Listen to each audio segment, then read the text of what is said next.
GIT की online class में आप लोगों का स्वागत है। आज हम लोग को देखना है कंप्यूटर की मेमोरी के बारे में।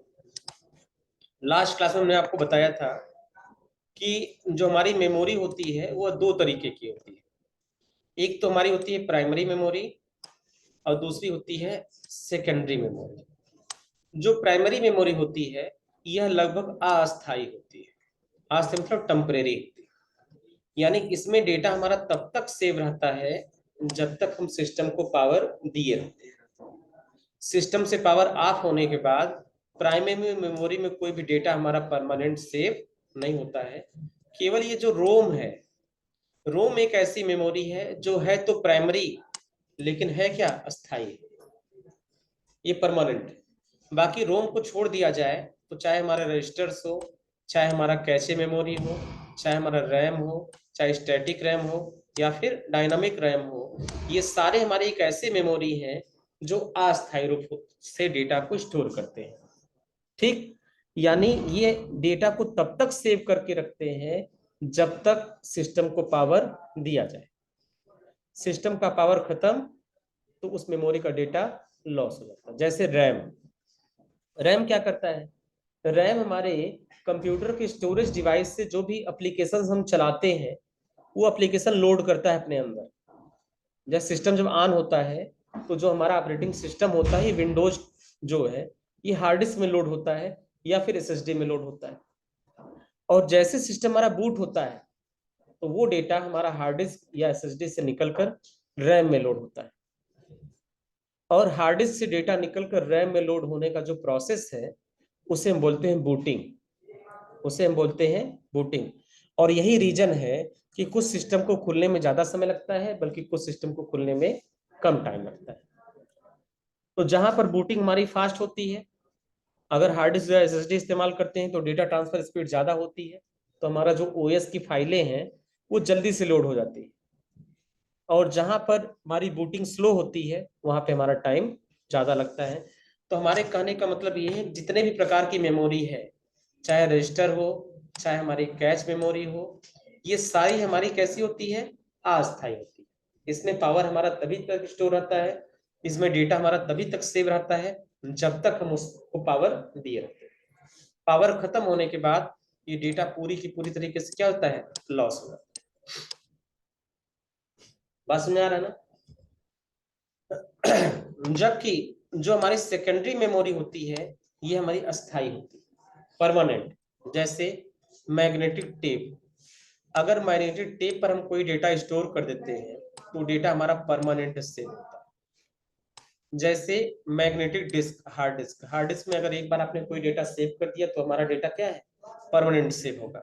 जैसे हमारी ऑप्टिकल डिस्क, सीडी हो गया, डीवीडी हो गया, बीआरडी हो गया, इन सब में डेटा अगर एक बार हमने सेव कर दिया तो डेटा हमारा परमानेंट सेव रहता है। सेम फ्लैश मेमोरी हो गई, जैसे पेन ड्राइव हो गया या मेमोरी कार्ड हो गया, इसमें डेटा हमारा परमानेंट रूप से क्या होता है, सेव होता है। डेटा हमारा डिलीट होने का चांस नहीं रहता। ठीक है, अब एक एक करके हमें इन चीजों के बारे में समझना है। सबसे पहले क्या हो, हमको समझना है प्राइमरी मेमोरी। तो प्राइमरी मेमोरी क्या है? प्राइमरी मेमोरी एक ऐसी मेमोरी है, देखो लिखा है मेमोरी कंप्यूटर का सबसे महत्वपूर्ण भाग है। ठीक, जहां डेटा, सूचना, प्रोग्राम प्रक्रिया के दौरान उपस्थित रहते हैं और आवश्यकता पड़ने पर तत्काल उपलब्ध रहते हैं। यह मेमोरी अस्थिर होती है, यानी टेम्परेरी मेमोरी होती है। अस्थिर मतलब क्या, टेम्परेरी, क्योंकि इसमें रखा हुआ डेटा कंप्यूटर बंद होने पर या बिजली के जाने पर मिट जाता है। डेटा हमारा तभी तक सेव रहता है जब तक उसको पावर दिया जाए। प्राइमरी मेमोरी कहलाती है। इसे प्राथमिक मेमोरी या मुख्य मेमोरी के नाम से भी जानते हैं। इसे हम प्राइमरी मेमोरी बोलते हैं या फिर इसे हम बोलते हैं मेन मेमोरी। जैसे एग्जाम्पल के लिए देखिए, ये हमारा सीपीयू है, ठीक, और परमानेंट हमारा डेटा कहाँ होता है, हार्ड डिस्क में लोड होता है। तो जैसे सिस्टम ऑन होता है तो हमारे हार्ड डिस्क की जो फाइल है, जो हमारे ओएस की फाइलें हैं, ये फाइलें सीपीयू के माध्यम से ट्रांसफर होता है हमारे कहाँ, रैम। सीपीयू के माध्यम से हमारे रैम में ट्रांसफर होता है। तो रैम को हम ये समझ सकते हैं जैसे टेबल का सबसे ऊपर का हिस्सा, टेबल पर सबसे ऊपर का हिस्सा जहां पर हम किसी भी बुक को ओपन करके रखते हैं जिस समय हम बुक को रीड कर रहे होते हैं। यानी एक्टिव स्टेट में जिस समय हम किताब की पढ़ाई कर रहे होते हैं उस समय हम उस बुक को इसी टेबल के ऊपर ओपन करते हैं। उसी तरह जिस तरह हमारा प्रोग्राम जब ओपन होता है तो बाय डिफॉल्ट लोड कहां पर होता है, रैंडम एक्सेस मेमोरी। इसीलिए कहा जाता है कि मेमोरी की क्षमता अगर ज्यादा होगी तो हमारा डेटा आसानी से लोड होगा, सिस्टम की स्पीड ज्यादा होगी। उसके अलावा जो हमारी सेकेंडरी मेमोरी है, जैसे हमारा हार्ड डिस्क ड्राइव हुआ, ये हमारी एक स्टोरेज मेमोरी की तरह काम करती है, जहां पर डेटा को हम परमानेंट रूप से क्या कर सकते हैं, स्टोर कर सकते हैं। ठीक। और वर्चुअल मेमोरी हमारी उस समय इस्तेमाल की जाती है जब हमारे सिस्टम की मेन मेमोरी यानी रैम में स्पेस कम हो और हमें अत्यधिक स्पेस की जरूरत हो, वहां पर हम इस्तेमाल करते हैं वर्चुअल मेमोरी। बात समझ में आ रहा ना?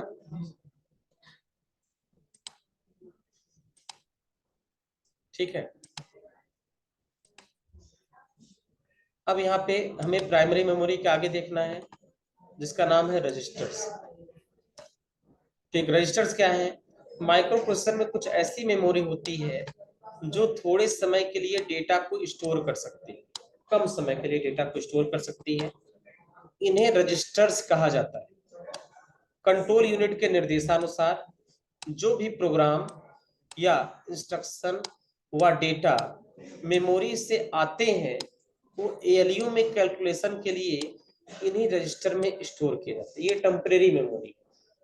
ठीक है भाई, कीबोर्ड से कोई सिग्नल आया, अभी सीपीयू में उसका प्रोसेसिंग होना है, तो जब तक उसकी प्रोसेसिंग नहीं हो रही है तब तक उसको रजिस्टर में हम क्या कर सकते हैं, स्टोर करते हैं।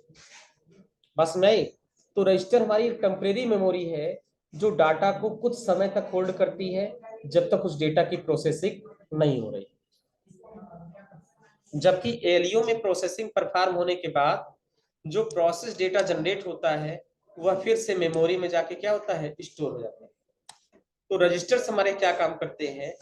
रजिस्टर्स हमारे एक बीच के क्या है, बीच की एक ऐसी लेयर है जहां पर डेटा हमारे कुछ समय के लिए स्टोर होते हैं।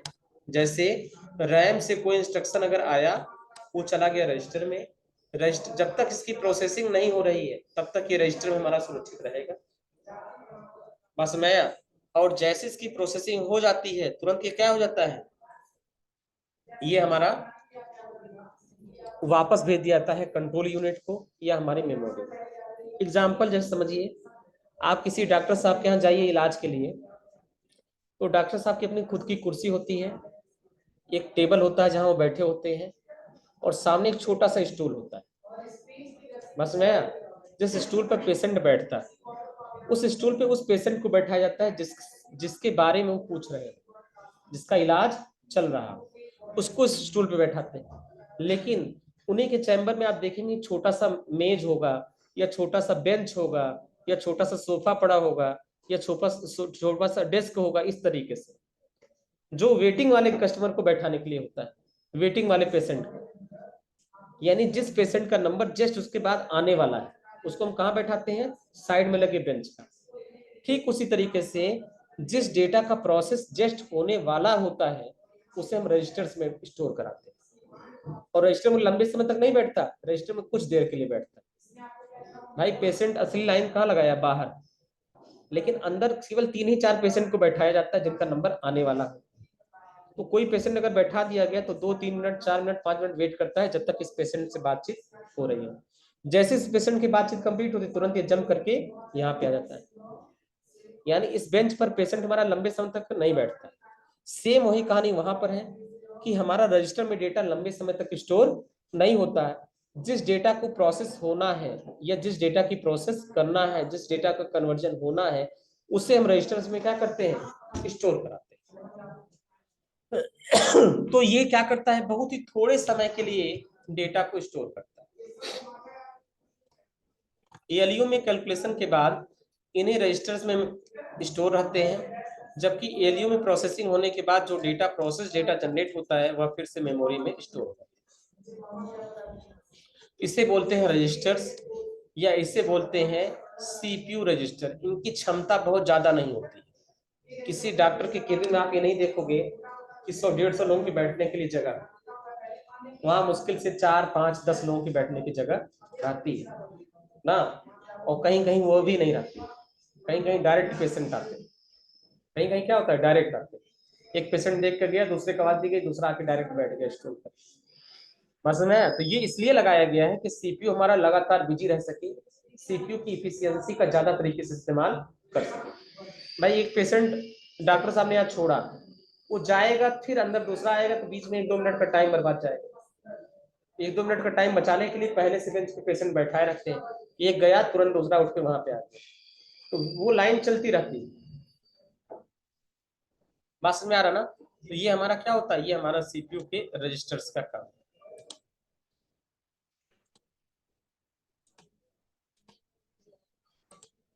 उसके बाद नेक्स्ट हमारा क्या है, नेक्स्ट हमारा कैच मेमोरी। नेक्स्ट क्या है, कैच मेमोरी। लिखा है कैच मेमोरी कंप्यूटर सीपीयू की मेमोरी होती है। कंप्यूटर के सीपीयू की मेमोरी जो होती है उसी को बोलते हैं कैच मेमोरी। जिस जिस तक माइक्रो प्रोसेसर रैम से भी पहले पहुंच जाता है, ये मेमोरी कंप्यूटर सीपीयू होना चाहिए, सीयूपी लिख दिया गया, सीपीयू होना चाहिए, से चिप के माध्यम या किसी भी बाहरी चिप की मदद से जुड़ी होती है। इस चिप के बाहर से कंप्यूटर के साथ जोड़ने के लिए अलग से कनेक्टर का इस्तेमाल किया जाता है। कैश मेमोरी, इसे कैश मेमोरी भी बोलते हैं। कैश मेमोरी कंप्यूटर या स्मार्टफोन में एक ऐसा तंत्र होता है, इसके कार्य करने की गति को बढ़ा देता है। कंप्यूटर के लिए मुख्यतः 2 तरह की कैश मेमोरी का इस्तेमाल किया जाता है, एक होता है L1 कैश और दूसरा होता है L2 कैश। ये दोनों कैश मेमोरी हमारे जुड़े होते हैं किससे, सीपीयू से। रैंडम एक्सेस मेमोरी से जो डेटा हमारा आता है, वो डेटा हमारा क्या है, इसी कैश मेमोरी में स्टोर रहता है और जिसको प्रोसेस करने के लिए सीपीयू में भेजा जाता है। सीपीयू से जो रिजल्ट बनता है उसको वापस कैश मेमोरी में भेज दिया जाता है और कैश मेमोरी से वापस वो रैंडम एक्सेस मेमोरी में ट्रांसफर होता है। तो कैश मेमोरी क्या करता है, कैश मेमोरी इस सीपीयू और इस रैम के बीच का एक स्टोरेज है जो डेटा को टेम्परेरी रूप से होल्ड करने का काम करता है। अब है मेन मेमोरी। मेन मेमोरी क्या है, देखो यहाँ पे बताया गया है मॉनिटर। रैम से सिग्नल मॉनिटर की तरफ आ रहा है और मॉनिटर से डेटा वापस रैंडम एक्सेस मेमोरी की तरफ जा रहा है। फिर रैम से डेटा जाता है कैशे मेमोरी में और कैशे में से वापस जाता है हार्ड डिस्क। यानी कोई भी डेटा अगर हमारा हार्ड डिस्क से निकला तो सबसे पहले वो जाता है कैश मेमोरी में, फिर प्रोसेस होने के लिए वापस को रैम मेमोरी में भेजते हैं जहां वो स्टोर होता है और ये रैम हमारे मदर मॉनिटर से डायरेक्टली कनेक्टेड होती है। अब रैम क्या है, जब भी कोई कंप्यूटर मोबाइल या किसी अन्य यंत्र काम करते हैं तो इसके दौरान चलने वाले सॉफ्टवेयर रैम मेमोरी का प्रोग्राम प्रयोग करते हैं। ठीक है, समझ में आ रहा ना? जो प्रोग्राम हमारा एक्टिव है, जो प्रोग्राम हमारा प्रोसेस में, वो हमारा स्टोर कहां पर होता है, रैम। इसलिए वो सेव नहीं रहता। जैसे आप टाइपिंग मास्टर खोल रहे हैं, टाइपिंग कर रहे थे, तो इस दौरान जो आपका टाइपिंग मास्टर सॉफ्टवेयर है वो रैम में लोड होता है, लेकिन जैसे लाइट जाती है वैसे आपका टाइपिंग मास्टर के साथ आपका कंप्यूटर भी बंद हो जाता है। अब कंप्यूटर को दोबारा अगर आप खोलेंगे तो वो टाइपिंग मास्टर की वो स्क्रीन आपको नहीं दिखेगी, आपको शुरू से टाइपिंग करना पड़ता है। क्यों? क्योंकि रैम एक वोलाटाइल मेमोरी है, इसमें डेटा हमारा तभी तक सेव होता है जब तक उसको हम पावर दिए रहते हैं। तो जितने भी तरीके की मेमोरी है, जितने भी प्रोग्राम हमारे एक्टिव स्टेट में हैं, जो प्रोग्राम हमारे कंप्यूटर में चल रहे होते हैं, वो सब प्रोग्राम कहीं ना कहीं रैम में ही स्टोर होते हैं और रैम में ही जगह लेते हैं। बात समझ में आई? रैम भी 2 तरीके का है, एक एस रैम जिसको बोलते हैं स्टैटिक रैम। यह रैम की स्मृति तब तक रहती है जब तक विद्युत आपूर्ति चालू रहती है। यह अस्थिर मेमोरी है, बिजली जाने के बाद इसका डेटा खो जाता है। एसडी रैम में 6 चिप्स रजिस्टर के मैट्रिक्स का प्रयोग किया जाता है, इसमें किसी कैपेसिटर का प्रयोग नहीं होता है। डी रैम के मुकाबले इसमें ज्यादा चिप्स का उपयोग किया जाता है, इसके बनाने में ज्यादा लागत आती है। इसे कैश मेमोरी की तरह भी इस्तेमाल किया जाता है। यह डी रैम के मुकाबले तेज गति से काम करता है, इसमें विद्युत की खपत भी क्या होती है, ज्यादा होती है। तो स्टैटिक रैम और डायनामिक रैम में क्या अंतर अभी हम समझा रहे हैं। देखो यस रैम, जब तक कंप्यूटर को पावर सप्लाई मिलती रहती है तब तक कंप्यूटर डाटा की हर बिट को स्टोर और रिटेन करती है। Yes RAM. डी रैम, जिसको अपना काम करने के लिए लगातार रिफ्रेश होना पड़ता है, ये बिना रिफ्रेश हुए अपने काम को करती है और इसकी वजह से इसकी स्पीड डी रैम से कहीं ज्यादा होती है। इसे रिफ्रेश करने के लिए इलेक्ट्रॉनिक सप्लाई की जरूरत नहीं होती है। इसकी कीमत डी रैम की कीमत से कहीं ज्यादा होती है, डायनामिक रैम की। साथ ही डेटा को स्टोर करने के लिए डी रैम में 4 गुना जगह की जरूरत होती है। इसका इस्तेमाल लेवल 1 लेवल 2 के कैश के लिए प्रयोग किया जाता है, जिसे माइक्रोप्रोसेसर डी रैम से पहले चेक कर लेता है। तो चाहे स्टैटिक रैम हो या डायनामिक रैम हो, इन सबका मेन काम होता है जो प्रोग्राम हमारे एक्टिव हैं, जो प्रोग्राम हमारे चल रहे हैं, उनको कंप्यूटर की मेमोरी में सेव करना, कंप्यूटर की मेमोरी में स्टोर करना, यही इन लोगों का काम है।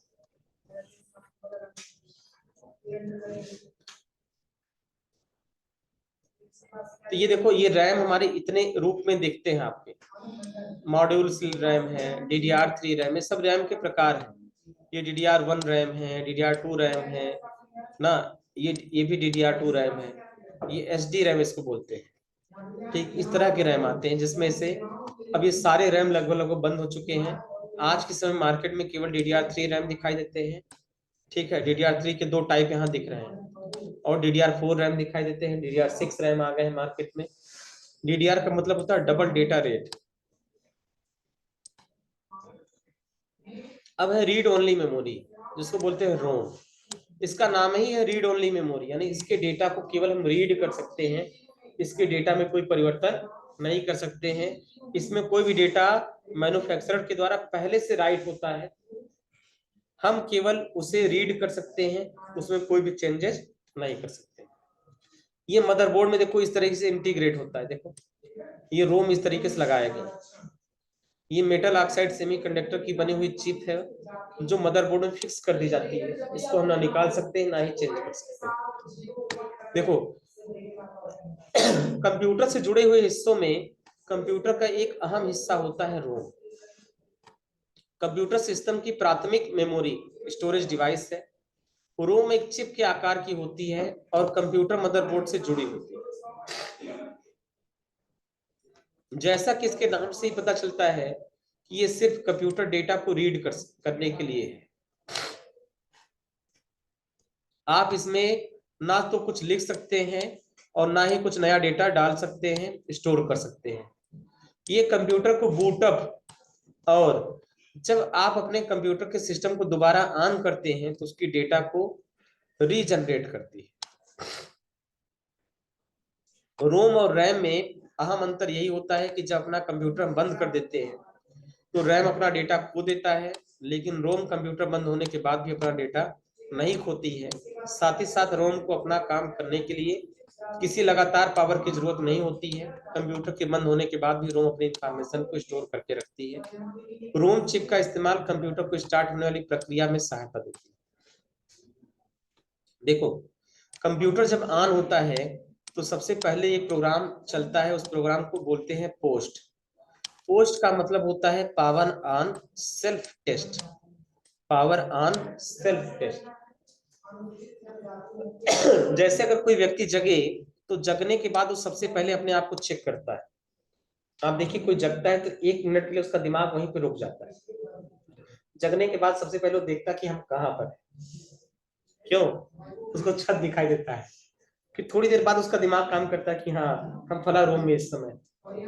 फिर उसको थोड़ी देर बाद याद आता है कि हाँ ये हम इस पर लेटे हैं, बेड पर लेटे हैं। फिर उसका माइंड उसको इंस्ट्रक्शन देता है कि लेफ्ट साइड से उतरना है या राइट साइड से उतरना है। बस में आता है। तो ऑन होने के बाद हमारी बॉडी खुद को चेक करती है कि हम जिंदा है कि नहीं, सांसें चल रही हैं कि नहीं, हाथ पैर सलामत है या नहीं, हम कहाँ पर है, हमें किधर से उतरना है।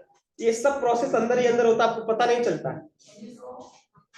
बस में इसलिए आप कहीं नए जगह पे जाइए तो जगने के बाद आपको 1 मिनट सोचना पड़ता है अब क्या करें। किसी नए जगह जाइए, रिलेशन में जाइए कहीं पर, तो आपको आइडिया तो है नहीं कि घर का बनावट कैसा है, आपको कहाँ सोना है, कैसे क्या करना है। तो किसी नए जगह जाते हैं तो आपको 1 मिनट सोचना पड़ता है कि अब उतरे तो जाए किधर, ऐसा सोचना पड़ता है कि नहीं। और डेली जहां आप सोते हैं आपके स्थान फिक्स है, तो आपका दिमाग रटा हुआ है कि उतरने बाद लेफ्ट जाना है, लेफ्ट जाना है, फिर राइट टर्न होगा, राइट टर्न होगा, ऐसे जाना। उसी तरह हमारे कंप्यूटर की मेमोरी होती है। कंप्यूटर जब ऑन होता है तो सबसे पहले एक उसमें प्रोग्राम चलता है, उसको बोलते हैं POST, पोस्ट। पोस्ट का मतलब होता है पावर ऑन सेल्फ टेस्ट, और यह प्रोग्राम हमारे रोम के भीतर पहले से लोड रहता है, और जैसे सिस्टम ऑन करते हैं ये प्रोग्राम ऑटोमेटिक चलने लगता है। तो प्रोग्राम को ऑटोमेटिक चलने का मतलब क्या? प्रोग्राम को ऑटोमेटिक चलने का मतलब ये हुआ कि सबसे पहले कंप्यूटर खुद को चेक करता है, power on self test, power होते ही खुद को चेक करना। क्या चेक करेगा? क्या कीबोर्ड हमसे कनेक्टेड है कि नहीं, माउस हमसे कनेक्टेड है कि नहीं, SMPS से प्रॉपर पावर आ रहा है कि नहीं, ठीक, ये सब कुछ अपने आप को चेक करता है, और चेक करने के बाद तब वो जाके ऑन होता है। तो जैसे सिस्टम का पावर बटन आप दबाते हैं, सबसे पहले पोस्ट वाला प्रोसेस चलता है, वो सबसे पहले खुद को चेक करता है।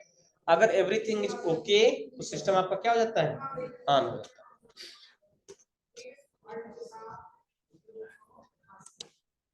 अब है प्रोग्रामेबल रीड ओनली मेमोरी। हम जानते हैं कि इसका नाम है रीड ओनली मेमोरी, यानी इसके डेटा को हम केवल क्या कर सकते हैं?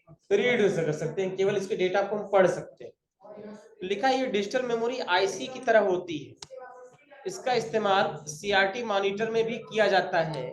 यह एक परमानेंट टाइम प्रोग्राम है, इससे स्टोर किया हुआ डेटा परमानेंट होता है और आप उसे बदल नहीं सकते, चेंज नहीं कर सकते। ये ज्यादातर बिजली के चलने वाले डिवाइस में होती है। ज्यादातर जगहों पर ऐसी चिप आप लगी देखेंगे, रेडियो में देखेंगे, बाजा में आप देखेंगे ना, साउंड में आप देखेंगे, बहुत जगहों पर ऐसी डिवाइस आप देखेंगे। तो PROM क्या करता है? प्रोग्रामेबल रीड ओनली मेमोरी की जैसे होता है, और ये प्रोग्रामेबल होता है, पहले से इसमें इंस्ट्रक्शन रहते हैं कि हमारे कंप्यूटर को ऑन होने के बाद किस तरह की एक्टिविटी करनी है, ये सब कुछ प्रोग्राम पहले से फिट रहता है। भाई वॉशिंग मशीन आप देखे हैं, उसका टाइमर सेट कर देते हैं 10 मिनट के, तो 10 मिनट तक वो अपने आप चलता है, यानी उस बटन के साथ उसका सेटिंग सब पहले से फिट है। आपने उसको 10 मिनट सेट कर दिया तो अपने आप वो 10 मिनट तक क्या करेगा? चलेगा। यानी उसके भीतर भी कोई रोम की चिप लगाई गई, इसमें इंस्ट्रक्शन दिया है कि अगर टाइमर 10 मिनट पे होगा तुमको 10 मिनट तक लगातार चलना है। 10 मिनट तक उसका मोटर चलता रहता है, 10 मिनट तक वो घूमता रहता है, एक बार लेफ्ट घूमेगा फिर राइट घूमेगा, लेफ्ट घूमेगा राइट घूमेगा, कपड़े को साफ करेगा 10 मिनट तक।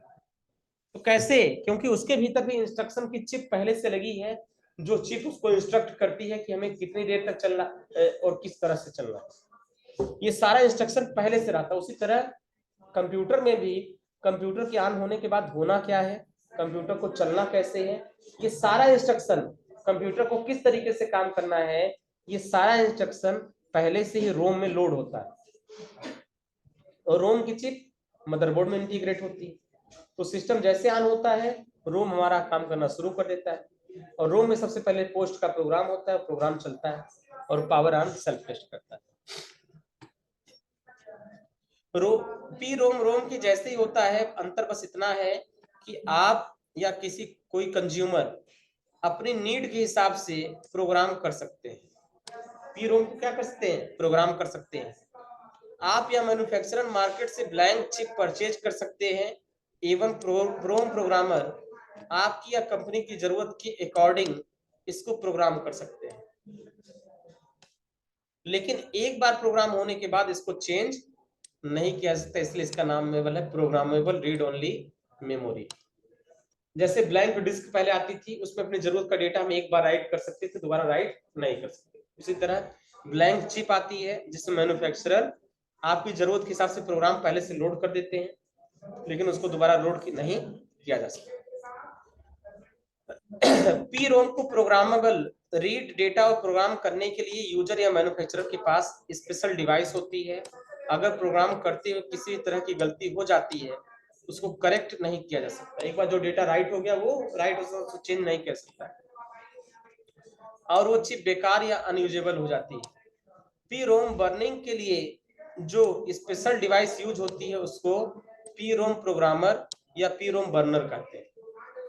PROM एवं रोम के बीच डिफरेंस ये है कि PROM को ब्लैंक मेमोरी मैन्युफैक्चरर किया जाता है, जबकि रोम मैन्युफैक्चरिंग प्रोसेस के समय पर ही प्रोग्राम किया जाता है। यानी जो हमारा ब्लैंक रोम है ना, उसी को हम प्रोग्रामेबल रीड ओनली मेमोरी बोलते हैं, जिसमें अपनी जरूरत के हिसाब से डेटा को हम प्रोग्राम कर सकते हैं। लेकिन ये प्रोग्रामर कोई यूजर नहीं कर सकता, ये कंप्यूटर का प्रोग्रामर ही कर सकता है। अब है इरेजेबल रीड ओनली मेमोरी। तो बस इसमें फर्क क्या है कि इसके डेटा को हम एक बार राइट कर दिए, हमें डेटा चेंज करना है तो हम उसको इरेज कर देंगे, और इरेज करने के बाद उसको हम दोबारा डेटा राइट कर सकते हैं। ई रोम एक ऐसी चिप है जो कंप्यूटर के बंद होने के बाद डेटा को स्टोर रखती है। इसमें डेटा परमानेंट होगा रोम में। इसका इस्तेमाल पीसीओ कंप्यूटर, टीवी ट्यूनर में किया जाता है। इसमें डेटा को लेजर की सहायता से डाला या मिटाया जा सकता है। अगर आपको डेटा मिटाना है तो आप स्ट्रॉन्ग अल्ट्रावायलेट रेज की मदद लेनी होती है। ईप्रोम एक ग्रेट इन्वेंशन था जिसने कि हार्डवेयर प्रोग्रामर को कोड में चेंज करने के लिए अलाउ करना शुरू कर दिया। पहले आपने कोई कोड लिखा, आपको लग रहा है कोड हमें चेंज करना है, तो दोबारा आप उसको चेंज कर सकते हैं। इसकी वजह से इस टेक्नोलॉजी में बहुत तेजी से प्रगति हुई एवं हार्डवेयर मार्केट में बहुत ज्यादा पॉपुलर हुई। ईपीरोम में हार्डवेयर प्रोग्रामर को ये छूट दी जाती है कि अपना प्रोग्राम चिप या राइट कर सके और टेस्ट भी कर सके। अगर टेस्टिंग में किसी प्रकार की बग निकलती है, यानी किसी तरह की गलती निकलती है, खामियां निकलती हैं, तो बग को करेक्ट करके वापस से मॉडिफाइड वर्जन में लोड कर दिया जाता है। ईप्रोम को रीराइट और इरेज करने के लिए अल्ट्रावायलेट किरणों का प्रयोग किया जाता है। इसका नाम है erasable programmable read only memory. ठीक, इसे बोलते हैं erasable programmable read only memory. अब है electrically erasable programmable read only memory. इससे कंप्यूटर बंद होने के बाद भी कुछ साइज का डेटा को स्टोर होता है। ये कंप्यूटर के मदरबोर्ड से जुड़ा होता है। यह काम कंप्यूटर को ऑन करना होता है। ये ट्यूबलाइटर स्टार्टर की तरह काम करती है। जैसे ट्यूबलाइट में स्टार्टर एक लगा, ट्यूबलाइट आप लोगों ने देखा है? हाँ, नहीं देखा है?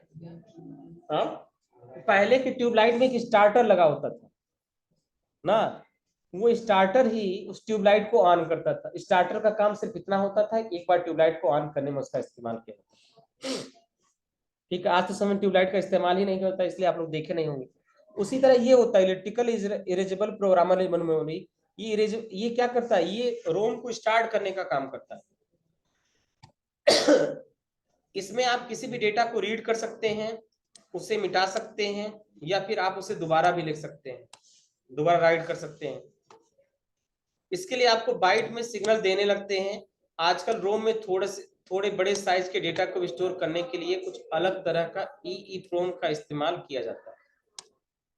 इसका एक लिमिटेड टाइम होता है।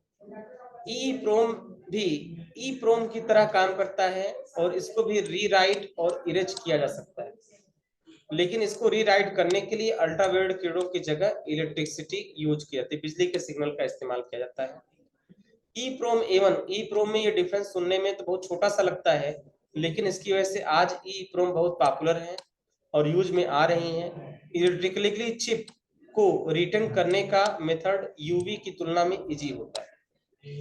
फर्क दोनों यही है, दोनों चिप हमारी इरेजेबल है, लेकिन फर्क क्या है, ईप्रोम को जो है इरेज करने के लिए अल्ट्रावायलेट किरणों का इस्तेमाल किया जाता है, जबकि जो ईप्रोम है उनको इरेज करने के लिए इलेक्ट्रिक सिग्नल का इस्तेमाल किया जाता है। ये देखने में देखो कुछ इस तरीके के दिए गए हैं। इनका जो है साइज कुछ इस तरीके से होता है, इनका आकार कुछ इस तरीके से दिया जाता है। तो ये यहाँ तक हो गया हम लोग का। अब बेस बायोस के बारे में आपको कल बताएंगे, बहुत ज्यादा थियरी हो जाएगा। बायोस के बारे में हम आपको कल की डेट में बता देंगे। थ्योरी पढ़ते पढ़ते आप लोग बोर हो जाते हैं, इसलिए ज्यादा थियरी नहीं। अब प्रैक्टिकल में आप लोगों ने क्या क्या सीखा वो चीज जरा हमें बताइए। देखो, सिस्टम की सारी सेटिंग हमने आपको बता दिया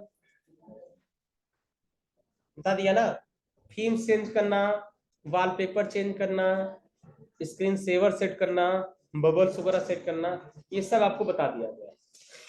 ठीक है, तो ये सब आप लोग आसानी से कर लेते हैं। आज हम लोग टास्क बार की कुछ बेसिक सेटिंग के बारे में सीखेंगे। वैसे हालांकि टास्क बार के बारे में भी हमने आपको एक दिन बताया था, टास्क बार जानते हैं आप लोग, ये टास्क बार है, ये एरिया क्या है हमारा, टास्क बार। और टास्क बार में अगर कोई बदलाव करना है तो टास्क बार पर आप राइट क्लिक करिए और एक ऑप्शन आता है टास्क बार सेटिंग। जैसे यहाँ पे आप आएंगे तो ये टास्क बार से रिलेटेड सेटिंग, इसी सेटिंग को खोलने का दूसरा तरीका ये है कि आप राइट क्लिक करिए और राइट क्लिक करने के बाद पर्सनलाइज पर जाइए और पर्सनलाइज पर जाने के बाद यहाँ से टास्क बार पर आइए, ये भी टास्क बार की सेटिंग खुल जाएगी। टास्क बार की सेटिंग में जाने का तीसरा तरीका ये है, आप विंडोज के साथ आई बटन दबाइए, सेटिंग ओपन हो जाएगा और यहाँ पे आप आ जाइए पर्सनलाइजेशन। तो जैसे पर्सनलाइजेशन पे क्लिक करेंगे यहाँ टास्क बार का ऑप्शन दिखाई देगा, टास्क बार पे क्लिक करेंगे तो भी ये सेटिंग आ जाएगी। बात में आया? तो टास्क बार की सेटिंग को खोलने के 3 तरीके हैं। पहला, टास्क बार पे राइट क्लिक करिए, टास्क बार सेटिंग आपका डायरेक्ट ओपन हो जाएगा। दूसरा, आप डेस्कटॉप पे राइट क्लिक करके पर्सनलाइज पर जाइए और यहाँ पे आपको टास्क बार पे क्लिक करेंगे, टास्क बार की सेटिंग आपको दिखने लगेगा। तीसरा, विंडोज के साथ आई बटन प्रेस करिए और यहाँ पर आपको पर्सनलाइजेशन के भीतर टास्क बार की सेटिंग आपको दिखाई देगा। अब टास्क बार की सेटिंग में क्या क्या चीजें हैं? सबसे पहला है लॉक दी टास्क बार। अगर टास्क बार यहाँ से लॉक है तो टास्क बार को अपनी जगह से आप हिला नहीं सकते, समझ लो फेविकोल से चिपका दिया गया। बात में आ रहा ना? अगर टास्क बार को यहाँ से लॉक करके रखा है तो टास्क बार का लोकेशन आप चेंज नहीं कर सकते। देखो टास्क बार का जैसे हमने अनलॉक कर दिया, अब फ्री हो गया घूमने के लिए। देखो हमने अनलॉक कर दिया, अब इस टास्क बार को हम ड्रैग करके यहाँ ड्रॉप करेंगे तो इधर चला जाएगा। राइट साइड में ड्रैग करके ड्रॉप कर देंगे तो हमारा टास्क बार टॉप पे चला जाएगा। टास्क बार को ड्रैग करके ड्रॉप कर देंगे इधर चला जाएगा और टास्क बार को ड्रैग करके ड्रॉप करेंगे नीचे आ जाएगा। तो टास्क बार को अपनी जरूरत के हिसाब से हम रोटेट करा सकते हैं, left right top and bottom. 4 direction है, सबसे ऊपर का हिस्सा टॉप, सबसे नीचे का हिस्सा बॉटम, लेफ्ट साइड का हिस्सा लेफ्ट और राइट साइड का हिस्सा राइट। हमें जिधर मूव कराना है हम टास्क बार को मूव करा सकते हैं, लेकिन कंडीशन ये है कि मूव कराने से पहले हमें यहाँ पे राइट क्लिक करके और टास्क बार की सेटिंग में जाना होता है और यहाँ से लॉक को कर देना होता है बंद। अगर ये लॉक है तो आप इसको मूव नहीं कर, देखो इसको आप ड्रैग करेंगे कहीं जाएगा नहीं। जिस तरह अगर गाड़ी आपकी लॉक है तो आप उसको चला नहीं सकते, उसी तरह टास्क बार है अगर पहले से लॉक है तो आप उसको मूव नहीं करा सकते। मूव कराने का एक टेक्निक और है, ठीक, आप राइट क्लिक करिए, राइट क्लिक करने के बाद टास्क बार सेटिंग में जाइए और टास्क बार सेटिंग में जाने के बाद यहाँ पूछा जाएगा task bar location on the screen. यहाँ से अगर आपने ले लिया लेफ्ट तो टास्क बार लेफ्ट आ जाएगा, यहाँ से आपने ले लिया राइट तो टास्क बार आपका राइट चला जाएगा, यहाँ से आपने सेलेक्ट कर लिया टास्क बार टॉप तो ये टास्क बार टॉप पर आ जाएगा, यहाँ से कर लेंगे टास्क बार बॉटम तो ये क्या हो जाएगा, टास्क बार आपका बॉटम। ठीक है, तो टास्क बार लॉक का मतलब समझ में आ गया ना?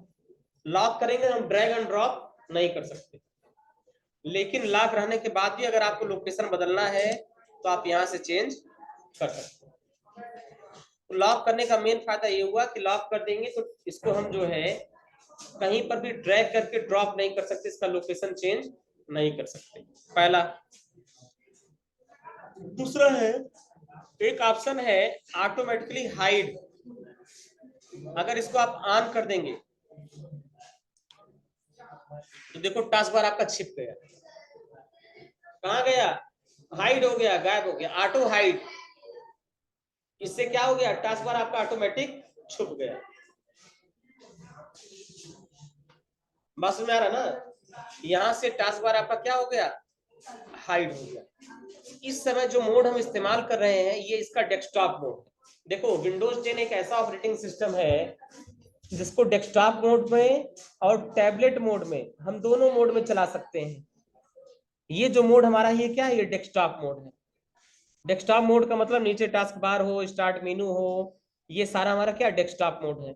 और टैबलेट मोड एक ऐसा मोड है जहां पर नीचे टास्क बार आपको नहीं दिखाई देगा, स्टार्ट मेनू नहीं दिखाई देगा, सारे एप्लीकेशन लाइन से डेस्कटॉप पर बिखरे होंगे, जिस पे क्लिक करके काम करना है क्लिक करके काम करिए, बंद करना है तो बंद कर दीजिए, वो टैबलेट मोड कहलाता है। तो अगर टास्क बार को आपको हाइड करना है तो आप यहाँ पे इस्तेमाल करेंगे automatically hide the task bar in desktop mode. जैसे करेंगे वैसे टास्क बार आपका छुप जाएगा। टास्क बार वापस आएगा कब? जब आपका पॉइंटर मूव करते करते करते नीचे पहुंचेगा तो टास्क बार अपने आप प्रकट हो जाएगा। बात में आ रहा ना? जैसे आपका पॉइंटर, देखो अभी टास्क बार गायब है, हमें टास्क बार से कोई मतलब नहीं, हमने कंप्यूटर खाली छोड़ दिया, टास्क बार हमारा क्या हो जाएगा? गायब हो जाएगा। लेकिन जैसे हमारा ये पॉइंटर मूव करते हुए यहाँ आएगा, हमारा टास्क बार क्या हो जाएगा? ऑटोमेटिक आ जाएगा। देखो राइट क्लिक किया, टास्क बार सेटिंग में आ गए और यहाँ पे हमने जो है क्या कर दिया? ऑटोमेटिक टास्क बार इन डेस्कटॉप मोड। तो हमारा टास्क बार हो गया गायब। जैसे हम ट्रैक करते हुए नीचे आएंगे तो हमारा टास्क बार वापस आ जाएगा। और जैसे हम वापस जाएंगे तो क्या हो जाएगा? टास्क बार हमारा फिर गायब। इसे बोलते हैं ऑटोमेटिक हाइड करना। टास्क बार को ऑटोमेटिक हाइड करना है तो हम यहाँ पे जैसे जाएंगे तो ये वापस आ जाएगा और यहाँ पे हाइड वाले ऑप्शन को हम कर देंगे यस। अब अगर टैबलेट मोड में हमें हाइड करना है तो हम इस ऑप्शन का इस्तेमाल करेंगे। ये सेटअप हमारा टैबलेट मोड में काम करेगा। अब हाइड वाले ऑप्शन को हमने कर दिया बंद। अब यहाँ पर एक ऑप्शन है use small task bar button. अगर हम इसे ऑन कर देंगे तो टास्क बार के जो भी बटन है देखो छोटे छोटे हो गए, साइज के हुआ कि नहीं? देखो ये सारे आइकन क्या हो गए? छोटे छोटे हो गए। और अगर इसको हमने बंद कर दिया तो सारे आइकन बड़े बड़े हो गए। तो टास्क बार के आइकन को छोटा छोटा करना हो तो use small task bar icon करेंगे, अदरवाइज आप इसको बंद करके रखेंगे। ठीक है। अब यहाँ पर देखो ये है location of the task bar, ये हमने आपको बता ही दिया। लेफ्ट में रख सकते हैं, टॉप में रख सकते हैं, राइट में रख सकते हैं और बॉटम में रख सकते हैं। अब यहाँ पे दे रखा show badges on task bar button, आप इसको क्लिक करिए। देखो कोई चेंजेस दिख रहा है? बैडेजेस क्या है? बैडेजेस क्या है? नहीं दिख रहा ना? चलो कोई चेंजेस नहीं दिख रहा है, चलो इसके बारे में बताएंगे बैडेजेस क्या होता है। किसी को है जानकारी? अब हमारा है combined task bar button. Task bar की बटन को कंबाइंड कर देना। कंबाइंड का मतलब एक के ऊपर दूसरा, दूसरे के ऊपर तीसरा, तीसरे के ऊपर चौथा, इसे कंबाइंड करना बोलते हैं। तो ये कब हम करना चाहते हैं उसका लोकेशन दे रखा है when task bar is full. Task bar में आपने बहुत सारा एप्लीकेशन खोल रखा है, अब आप ये चाहते हैं कि एक टाइप का एप्लीकेशन हमारा ओवरलैप हो जाए, तो हम इसको कर देंगे always when task bar is full. ऐसा करने से जब टास्क बार का बटन हमारा चेंज होगा, जब हमारे ढेर सारे एप्लीकेशन ओपन होंगे तो क्या होगा? ये टास्क बार हमारा ऑटोमेटिक हाइड हो जाएगा। अब लिखा है how I do customize task bar. Customize, हम टास्क बार को कैसे कस्टमाइज कर सकते हैं? यहाँ पे देखो तमाम ऑप्शन दे रखा है। पहले सबसे पहले है pin an app to task bar. Task bar को क्या कर सकते हैं? टास्क बार में किसी एप्लीकेशन को कैसे पिन करना है? देखो आयुष पांडे बहुत मुस्कुरा रहे हो, क्या बात है? हाँ, किसी एप्लीकेशन को अगर टास्क बार में पिन करना है तो उस एप्लीकेशन पे राइट क्लिक करिए। उस एप्लीकेशन पे आप राइट क्लिक करेंगे तो एक ऑप्शन आएगा पिन टू टास्क बार। दिख रहा है? नहीं दिख रहा ना? हाँ पहले से पिन है तो पहले से अनपिन करेंगे, अनपिन करने के बाद हट जाएगा और राइट क्लिक करके पिन करेंगे तो ऑलरेडी पिन यहाँ पे देखो, यहाँ पे पिन हो जाएगा। हमें एमएस वर्ड को पिन करना है तो हम यहाँ टाइप करेंगे वर्ड। वर्ड टाइप करने के बाद इस एप्लीकेशन पे राइट क्लिक करेंगे और कर देंगे पिन टू टास्क बार, तो ये देखो वर्ड का आइकन भी टास्क बार में आ जाएगा। हमें वर्ड पैड को पिन करना है तो राइट क्लिक करेंगे पिन टू टास्क बार, तो वर्ड पैड हमारा आ जाएगा। हमें पेंट को पिन करना है तो हम यहाँ पे टाइप कर लेंगे पेंट। यहाँ पेंट एप्लीकेशन है, राइट क्लिक किया और पिन टू टास्क बार कर दिया। तो किसी एप्लीकेशन को टास्क बार में लगा सकते हैं। ऐसे एप्लीकेशन जिनका यूज हमें बार बार करना है उनको अपने टास्क बार पे हम क्या कर सकते हैं? सेट कर सकते हैं। बस में आ रहा ना? तो ये हो गया टास्क बार की बेसिक सेटिंग। राइट क्लिक करना है, टास्क बार सेटिंग में जाना है और ये सारा ऑप्शन आप एक बार यूज करके देखिए तो आपको ये सब चीजें क्या हो जाएंगी? समझ में आने लगेंगी। ठीक है, कर लेंगे इसको चेंज। तो बस आज इतना ही रहने दे रहे हैं, बाकी चीजें आपको कल बताई जाएंगी। टास्क बार का कलर चेंज करना हमने आपको बताया ही था। कल स्टार्ट मेनू का जब कलर चेंज होता है उसी साथ टास्क बार का भी कलर चेंज होता है। लोकेशन चेंज करना हमने बता दिया, आइकन चेंज करना बता दिया, ऑटोमेटिक हाइड वाला बता ही दिया। ये सब आपको यूज करके देखना है। तो इसको हम कल नोट करवा देंगे, आज इसका प्रैक्टिकल करके आप लोग देख लीजिएगा, हो जाएगा ना। 3-4 ऑप्शन बताया गया, हाइड करना, उसके आइकन को छोटा करना, लोकेशन चेंज करना, ठीक, कलर चेंज करना, किसी एप्लीकेशन को पिन करना, यही सब है इसका इस्तेमाल।